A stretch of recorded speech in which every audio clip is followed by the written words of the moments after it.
Hi, I'm Blake Nichol with Denison Yachting. Today we're here in Fort Lauderdale, Florida to walk you through this 2011 70 Azimut Fly.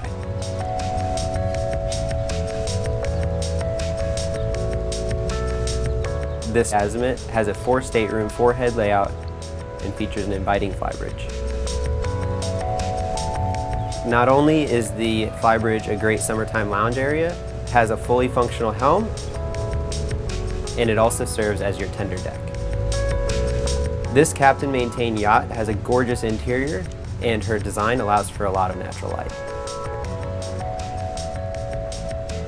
One of the things that drew me to this listing, and probably you to this video, is her striking blue hull color. As we start today's breakdown, we find ourselves aft on her hydraulic swim platform. 3 steps up from the swim platform brings us to her aft deck. Upon stepping into the aft deck, both sides feature a cleat and electric capstan. Also found to both port and starboard are boarding gates. Centerline on the aft deck, we have a U-shaped seating area with a teak dining table. Forward on the port side are boarding stairs to her flybridge. Covering the entire aft deck is a molded hardtop, which features LED lighting and fusion stereo system. On the starboard side is one of 2 places to access the engine room. The second is through a transom door where we enter the crew quarters. The crew quarters also serves as a utility room, which features a washer and dryer, freezer, and your electrical panels. Down here in the crew quarters we find a single berth in the captain's cabin and a wet head. Just forward of the crew area is her immaculate engine room. This 70 Azimut is powered by a pair of MAN 1360 common rail diesels. On the aft bulkhead, you'll find her 2 Kohler generators. When she's underway, her MAN engines will give her a cruise speed of about 24 knots, and she'll top out at 30 knots. Our next stop on today's walkthrough is going to be the Foredeck, which is accessible by safe, wide walkarounds. These walkarounds are complemented by high, heavy-duty stainless railings. If you're looking for a secluded place to lay out in the sun, this centerline sun pad is perfect and also has grab rails and cup holders. Forward of her sun pad is her ground tackle, which features a Lofren's windlass with foot controls. Next, let's jump onto the aft deck where we're going to access the salon. One of the great features about the entrance to the salon is that 2 of the 3 glass panels slide completely out of the way. As I mentioned before, this salon space is conducive to a lot of natural light and has an open, airy feel. There's seating for 6 on the starboard side and an entertainment center on the port side. This space also has a high-low TV and surround sound. Forward of the TV is storage designated for flatware and glassware. This brings us to the dinette. This plush dining area can accommodate 8 and is just an arm's reach away from her galley. Next, let's take a look at the galley.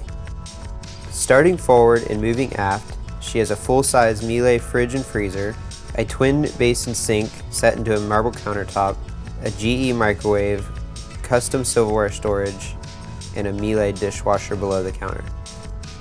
Outboard on the starboard side, she has a 4-burner glass cooktop. Our final stop on the main deck is the lower helm on the port side. Because of her Italian design, this helm has the feel of a sports car with everything you need within reach. We see this first with her electric helm seats.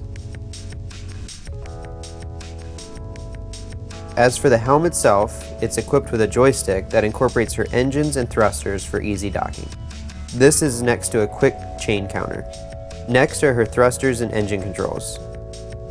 Above are a pair of MAN engine monitors, and moving to starboard is an autopilot control as well as trim tab control. Centerline are a pair of Raymarine multifunction displays that function as a chart plotter, radar, and display all the onboard cameras. Beyond the wheel is a data display as well as an Azimut Motoryacht display. This runs the whole boat. It's how you switch over power, monitor tank levels, and several other important functions. Just below is the control box for the multifunction displays. Next, I want to show you the guest accommodations.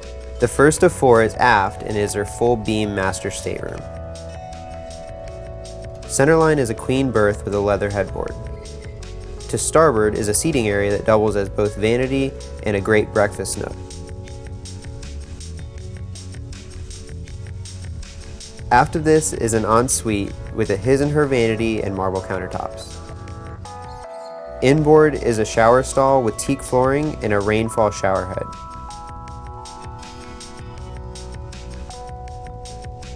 Now on the port side is a storage space under the window, and aft a walk-in closet.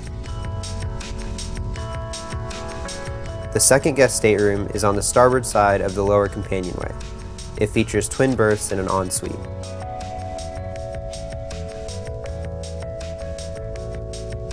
Across the hall is another twin stateroom with an ensuite that shares an entrance with the hall.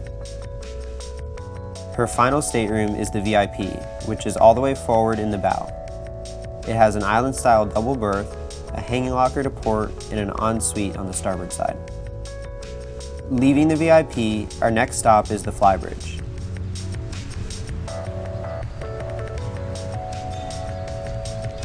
Starting aft is her tender deck. She has a Williams 325 jet tender and an Opak Mare davit.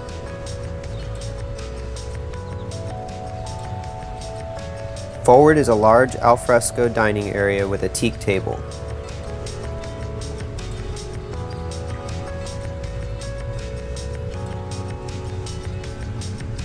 Letting in the sun is a retractable electric sunroof. To port is a grilling station with a sink and prep area, and both a fridge and ice maker below. Forward of this is a large sun pad. Our last stop on board is the upper helm. Up here you can find just about everything that was at the lower helm. This is where the captain will be running the boat from most of the time, and for good reason. It offers great visibility, which is important on a boat this size.